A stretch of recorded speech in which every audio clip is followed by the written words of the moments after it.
ప్రతిపక్ష పార్టీగా ఈ 2 ఏళ్లుగా మేము చంద్రబాబు నాయుడిని అడుగుతూ ఉన్నాం. మేమే కాదు, ప్రజల తరపున మేము అడుగుతూ ఉన్నాం. ప్రజలందరూ కూడా గట్టిగా నిలదీస్తూ అడుగుతూ ఉన్నారు. అయ్యా, ఎన్నికలకు ముందు సూపర్ 6 అన్నావు, సూపర్ 7 అన్నావు. మీ మేనిఫెస్టోలో 143 హామీలు ఇచ్చావు.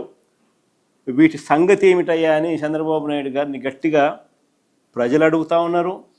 ప్రజల తరపున మేము కూడా చంద్రబాబు నాయుడు గారిని గట్టిగా నిలదీస్తూనే ఉన్నాం.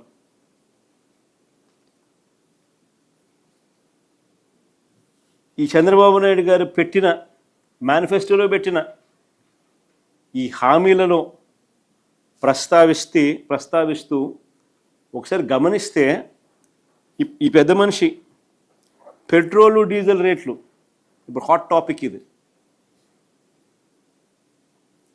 పెట్రోలు డీజిల్ రేట్లు తగ్గిస్తామంటూ వీళ్ళు ఇచ్చిన హామీ ఈరోజు వెన్నుపోటు కాదా అని అడుగుతా ఉన్నా. 2 ఏళ్ళు అయిపోయింది.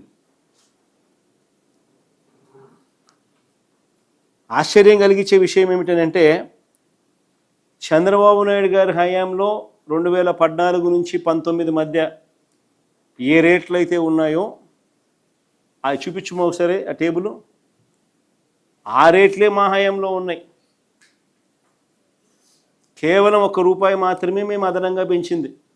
అది కూడా కోవిడ్ లాంటి మహమ్మారి రాష్ట్రంలో ప్రబలుతా ఉన్న సమయంలో రాష్ట్రానికి రావాల్సిన ఆదాయాలు రాని పరిస్థితుల్లో రోడ్ల మరమ్మత్తు కోసం అని చెప్పి ₹1 మాత్రమే మేము పెంచాం.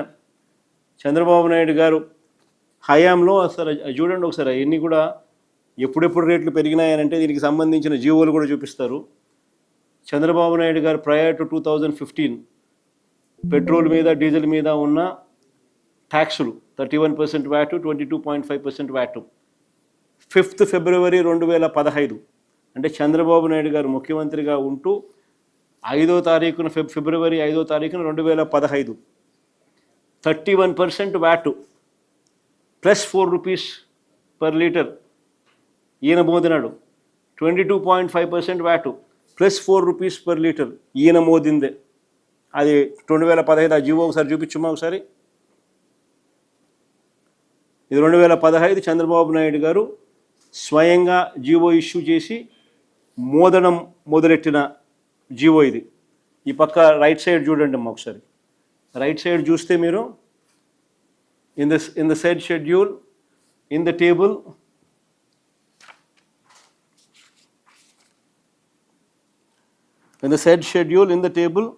against item number 2 petrol, in column number 4 rate of tax for the figure and percentage 31%, the figure and percentage 31% plus ₹4 per litre shall be substituted.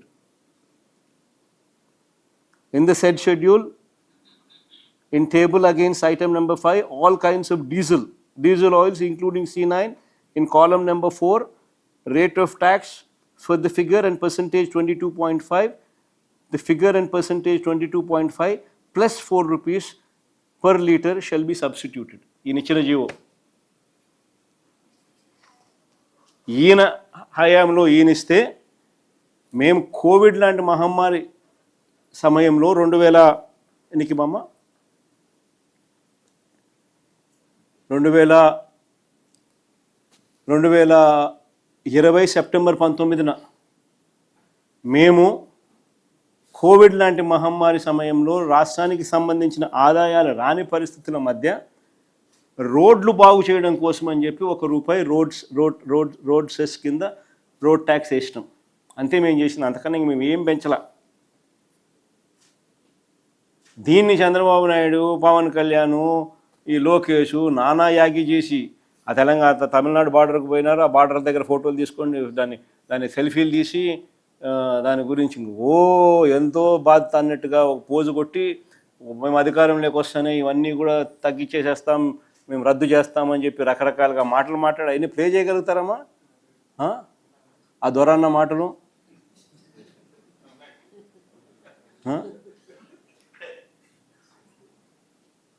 Play చేయవు సరే. అలా ఇదే మాటలు మేనిఫెస్టోలో కూడా పెట్టినారు. అధికారంలోకి వస్తూనే పెట్రోలు డీజిల్ రేట్లు వెంటనే తగ్గిస్తాము అని చెప్పి 2 ఏళ్ళు అయిపోయింది. 2 ఏళ్ళు అయిపోయింది.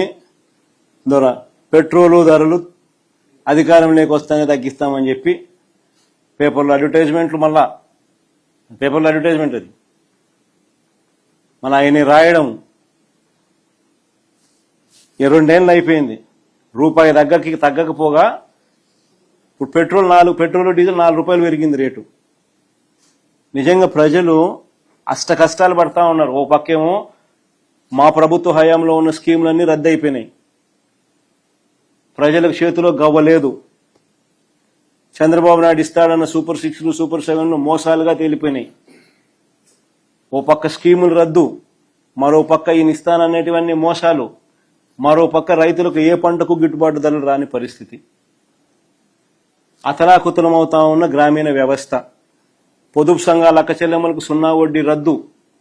పొదుపు సంఘాల అక్క చెల్లెమ్మలు రుణాల పరపతి మా హయాంలో మేము స్టార్ట్ చేసినప్పుడు 25,000 కోట్లు ఉంటే దాన్ని 49,000 కోట్లకు మేము రుణాలు పెంచుకుంటూ పోతే 0 వడ్డీ ఇస్తూ, చేయూతనిస్తూ, అక్క చెల్లెమ్మలకు తోడుగా నిలబడుతూ, ఆసరా అనే ప్రోగ్రామ్ను అమలు చేస్తూ, రకరకాలుగా చేయూతనిస్తూ మేము తీసుకొని పోతే చంద్రబాబు నాయుడు గారి హయాంలో అక్క చెల్లెమ్మల పరిస్థితి ఎంత దారుణంగా పడిపోయిందనంటే పొదుపు సంఘాల పరపతి 0 వడ్డీ సైతం అక్క చెల్లెమ్మలకు రాని పరిస్థితి. ఆసరా కథ దేవుడెరుగు, చేయూత కథ దేవుడెరుగు. అన్ని పథకాలు రద్దయిపోయినాయి వైఎస్ఆర్సీపీ ప్రభుత్వంలో ఉన్నటువన్నీ కూడా. ఈయన ఇస్తానన్న సూపర్ 6 సూపర్ 7లు మోసాలుగా తేలాయి. ఆ అక్క చెల్లెమ్మల పరపతి ఈరోజు 49,000 హయాంలో 49,000 కోట్లకు మా హయాంలో రుణాలు పెరిగితే చంద్రబాబు నాయుడు గారి హయాంలో అవి ఇప్పుడు తగ్గి, మనం చూపించినాను మన లాస్ట్ టైం ప్రెస్ మీట్లు, మన డిసెంబర్ నాటికి అది 31,000కు పడిపోయినాయి అక్క చెల్లెమ్మలకు ఇచ్చే రుణాల పరపతి. ఇప్పటికే ఓ పక్క గ్రామీణ వ్యవస్థలో రైతు సంతోషంగా లేడు, ఏ పంటకు గిట్టుబాటు ధర లేదు, ఉచిత పంటల బీమా పథకం లేదు, క్రాప్ ఇన్సూరెన్స్ లేదు, ఇన్పుట్ సబ్సిడీ లేదు. మోంతా తుఫాన్ వస్తే ఇంతవరకు మోంతా తుఫాన్ వచ్చిన ఇన్పుట్ సబ్సిడీ ఇంతవరకు ఇవ్వలేదు. ఏ పంటకు గిట్టుబాటు ధరలు లేవు. గ్రామీణ వ్యవస్థ అంతా కూడా కుప్పకూలిపోయిన పరిస్థితుల్లో 4 రూపాయలు పెట్రోలు డీజిల్ రేట్లు పెరిగినాయి. మరి పెద్ద మనిషి చంద్రబాబు నాయుడు గారు ఏం చేయాలి? చంపలు వేసుకొని 2 ఏళ్ల కిందటే నేను పెంచాల్సింది, కనీసం ఇప్పుడన్నా నేను చంపలు వేసుకొని పెంచుతున్నాను అని చెప్పి కనీసం సారీ చెప్పి చంపలు వేసుకొని కనీసం ఇప్పుడన్నా తగ్గించాలన్నా? వాళ్ళు పెంచిన 4 రూపాయలు ప్లస్ ఈయన తగ్గిస్తానన్న అమౌంట్ కలిసి కనీసం 8 రూపాయలన్నా తగ్గించాలన్నా లేదా? మేనిఫెస్టోలో పెట్టినాడు, స్పీచ్లు ఇచ్చినాడు, ఎన్ని చెప్పినాడు. తగ్గించకపోగా ఈ మనిషి ఏం చేసినాడు తెలుసా? ఇది స్కామ్. సంక్షోభంలో స్కాములు ఎలా చేస్తారు చంద్రబాబు నాయుడు దగ్గర నుంచి మనం నేర్చుకోవాలి. ఇప్పుడు చెప్తా. ఓ పక్క ఏప్రిల్లో మీ అందరికీ తెలిసే ఉంటుంది, ఏప్రిల్లో పెట్రోల్ బంకుల దగ్గర పెట్రోల్ బంకుల దగ్గర ప్రజలంతా పెట్రోల్ దొరకడం లేదు, డీజిల్ దొరకడం లేదు అని చెప్పి బార్లు తీరిన పరిస్థితులు మీ అందరికీ గుర్తుండే ఉంటుంది. సో పెట్రోల్ దొరక్క బార్లు తీరిన పరిస్థితుల్లో ప్రజలున్న సమయంలో ప్రజలకు మంచి చేయాలన్న చంద్రబాబు నాయుడు గారు కేంద్ర ప్రభుత్వంలో ఆయన భాగస్వాముడిగా ఉన్నాడు కాబట్టి ఇంకారంతా ఎక్కువ ఒత్తిడి తీసుకొని వచ్చి ఎక్కువ పెట్రోల్ ఎక్కువ డీజిల్ మనకు అందుబాటులోకి ఉంచి కనీసం ప్రజలకు మేలు చేయాలని ఆలోచన చేయాల్సింది పోయి చంద్రబాబు నాయుడు ఏం చేశారు తెలుసా? ఐఓసీకి, ఈ ఆయిల్ మార్కెటింగ్ కంపెనీస్ ఉన్నాయి, బీపీసీఎల్, ఐఓసీ, వీళ్ళకందరికీ ఏమని లెటర్ రాస్తారు తెలుసా? ప్రజల కోసంగా లెటర్ రాసేది. అమరావతిలో కాంట్రాక్టర్లకు రీటైల్ బంకుల్లో బల్క్ సప్లై అనేది వాళ్ళకు ఇవ్వకండి, అవి రేట్ ఎక్కువ, రీటైల్ బంకుల్లోనే వాళ్ళు తీసుకుంటారు, అది రేటు తక్కువ, ఆ పెట్రోల్ డీజిల్ వాళ్ళకు అందుబాటులో ఉంచండి అని చెప్పి లేఖ రాసినాడు. ఆ లేఖ చూడు. చంద్రబాబు నాయుడు గారు ఆయిల్ మార్కెటింగ్ కంపెనీస్కి రాసిన లేఖ. అమరావతిలో కాంట్రాక్టర్ల కోసం, ప్రజల కోసం కాదు రాసిందని. దానికి కేంద్ర ప్రభుత్వం చంద్రబాబు నాయుడు గారికి చివాట్లు పెడుతూ లేక మళ్ళీ ఎన్నిక రాసింది. ఏమని? బుద్ధి జ్ఞానం ఉందా లేదా నీకు చంద్రబాబు? దేశంలో అసలు పెట్రోల్ డీజిల్ దొరక్క ప్రజలంతా అవస్థలు పడతా ఉంటే